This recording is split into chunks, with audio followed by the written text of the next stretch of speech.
Stop waiting for validation from people who will never see your value. You've been performing, proving, hustling for approval, hoping someone will finally notice you, choose you, promote you, recognize you. But every time you get close, the goalpost moves. Every time you think you've earned it, someone else gets picked. And you're exhausted from trying to be enough for people who will never think you are. But what if I told you that the reason you keep getting overlooked by people is because God has already chosen you for something they can't give you? What if you're not being rejected, you're being redirected? I see you.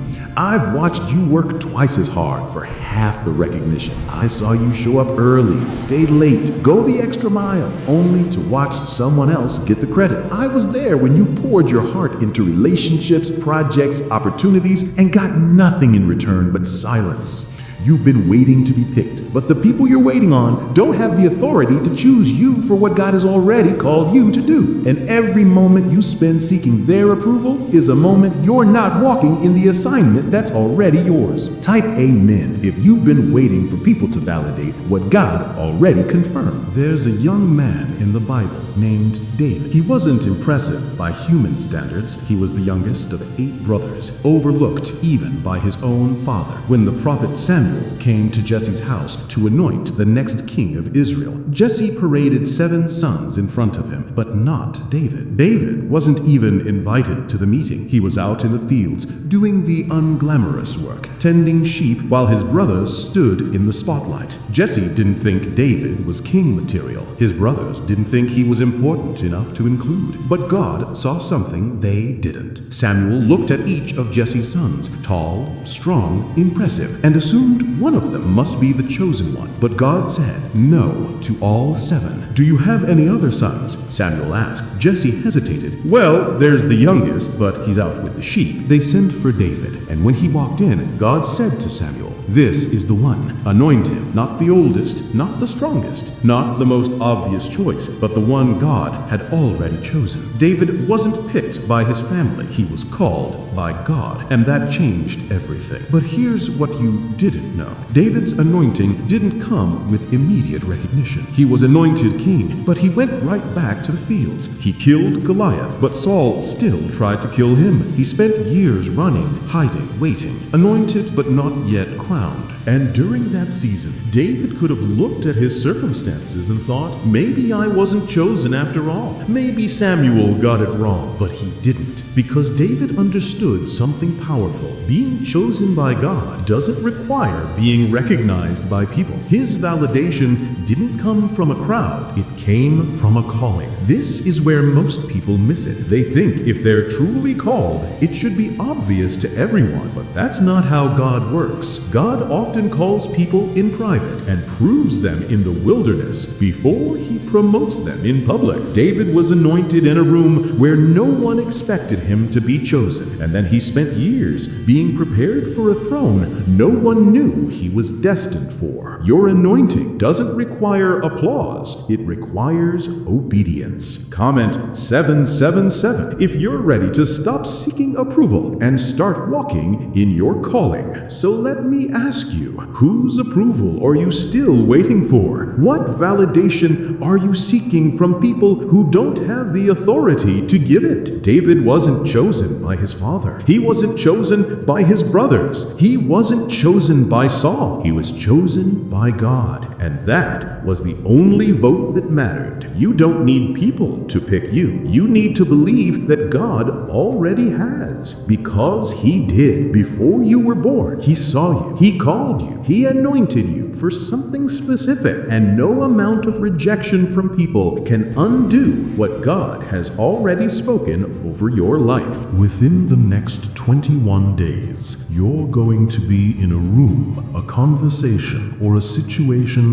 where you'll be tempted to shrink because you weren't chosen by the people in charge. Maybe it's a meeting where you're overlooked. Maybe it's a relationship where you're undervalued. Maybe it's an opportunity that went to someone less qualified. And in that moment, you'll have a choice. Believe the rejection or remember the calling. This is your David moment. You weren't forgotten. You're being prepared. And the people who overlooked you don't determine your destiny. God does. presence. Here's your action. In the next 7 days, write down 3 things God has called you to do that you've been waiting for permission to start. Not the things people told you to do. The things God put in your heart. The book, the business, the ministry, the conversation, the risk. Then, next to each one, write this: I don't need to be chosen. I'm already called. Read it every morning for the next 21 days.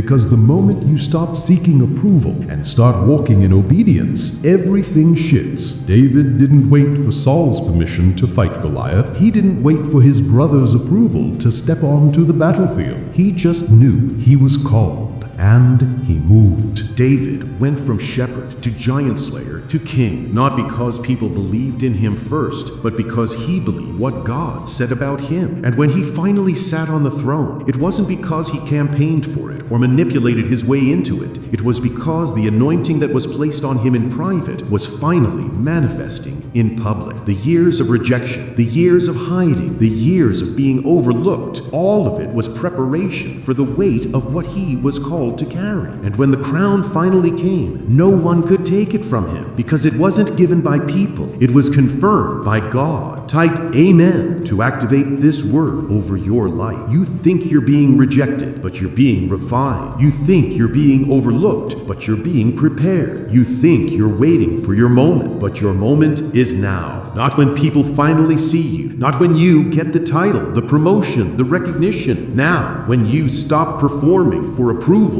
and start walking in the authority of your calling. David didn't become king the day he was crowned. He became king the day he was anointed. The crown was just confirmation of what God had already spoken. Stop waiting to be chosen. Stop performing for validation. Stop shrinking because people don't see what God sees. You were called before you were born. You were chosen before you ever stepped into the room. And the assignment on your life doesn't require anyone's permission but God's. David's father didn't choose him. His brothers didn't see him. Saul didn't promote him, but God anointed him. And that was enough. The next 21 days will test whether you believe that, whether you trust God's calling more than people's opinions, whether you're willing to walk in authority even when no one else sees it yet. David spent years being anointed but not crowned, and those years weren't wasted. They were necessary because the person who was anointed in the field wasn't ready for the throne, but the person who survived rejection, betrayal, and the wilderness, he was. You're not being rejected, you're being prepared. And when your moment comes, not if, but when, no one will be able to take it from you because it was never theirs to give. It was always God's to confirm. Stop waiting to be chosen. You've already been called. Now walk like it.